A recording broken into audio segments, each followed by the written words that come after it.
In this video here you can see how to create your own pick menu with symbols and components.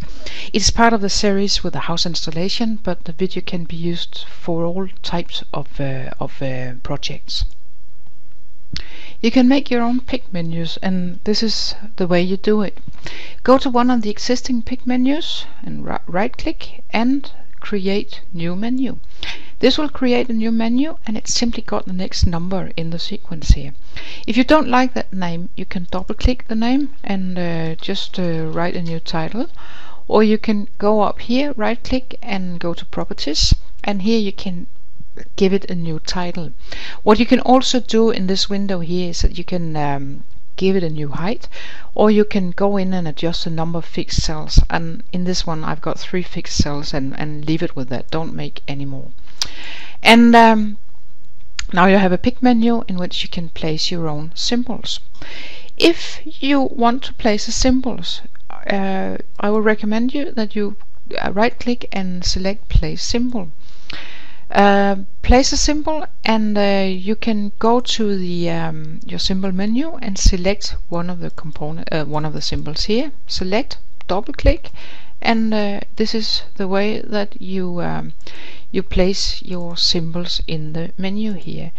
You could also take one of the symbols from your project and place it up here, but if that symbol is not in your own alias paths, then tomorrow morning when you open the program again, you'll get a red box here, and that's quite annoying, I should say.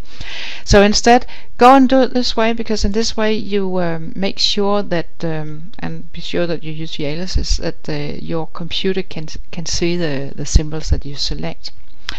What I want to do is that I want to add a lamp symbol too, and I wrote lamp here earlier, and right now I don't get any lamps, but I can go here, and instead of searching through symbols, I can search through the titles, and click here, and then I can use this search again button, and here is my lamp, the one that I want anyway.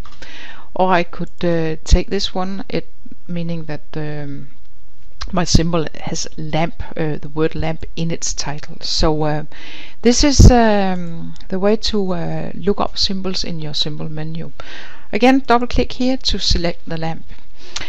When I place the symbols that I need, I can right click on the symbol itself, and then I can add some component article data, and I'll click this one, and then I can either type in article number and type, but use your database simply by clicking on this one, and then you can select, and I'll just select a red lamp and double click, and that gives me article number and type here, and I can write red lamp here, and go to the database again, of course, and sorry, I want to plus first, and then I want to go to the database and select my yellow lamp, and I can write a yellow lamp, and I can plus once more and go to the database and select the green lamp, and this is the way that you select components.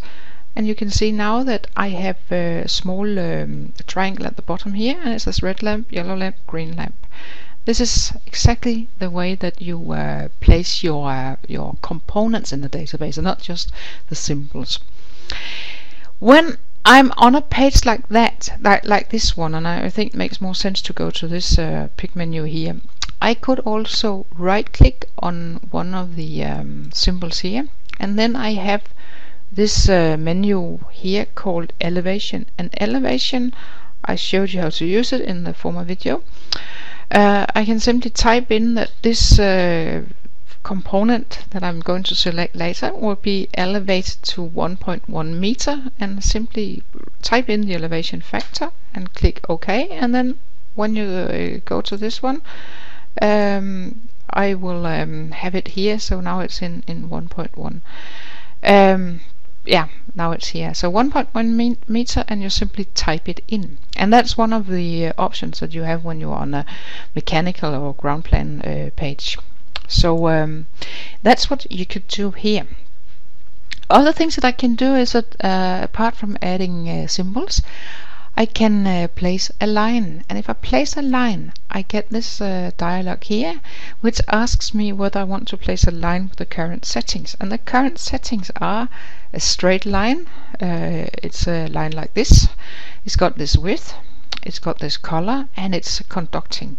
If this is the line that I want to add to my pick menu, I simply click OK. If it's not, click cancel, and you can go up and you can select another width like this, and again right click and place line, and then it takes a new setting. So click OK and place it here. Again, I could add component article data, and this is what I did on this page here, where I have different cables on the same line. What I have here is another thing that I put in my Pickmenus too. So if I use a line and select this attribute here, it's a jumper link, I can right click again and say place line, and then I will have a jumper up here.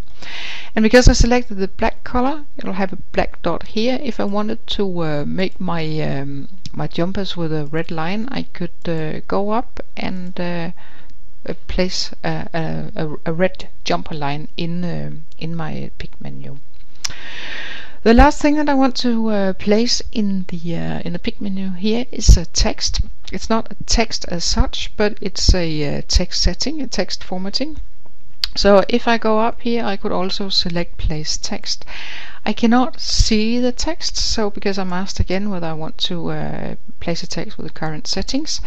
So instead I go in this dialog here and check my settings, and my settings is that I selected a blue PC schematic in a height of 1.8 millimeters, and it's blue. If I want to add a setting, say Arial type, and I want it to be black, and I want it to be 2.5 millimeters tall, I can go up, click here and say place text, and it says current settings, and click OK, and you'll see now that I can select a text which is formatted to Arial in 2.5 millimeters height, black, and then if I click here I can go down and write this text and place it, and this is the formatting that it has. If I want it to be in another formatting, I could select this one and click here with my pen, and this one I need to go click it once again. Now you can see that's a different formatting here, because this formatting here is my my PC schematic font, and it's green. So different way of making sure that texts are formatted the right way is to do it this way. You can do that. You can make your own pick menus and add the components, the lines, the symbols, whatever you need when you make your own documentation. It's so much easier to go to the pick menu and pick the correct components that you need, instead of sort of typing it in. Maybe look up in the database, that's okay too, but if you're the one who types in all component data, it's so much easier to use the pick menu.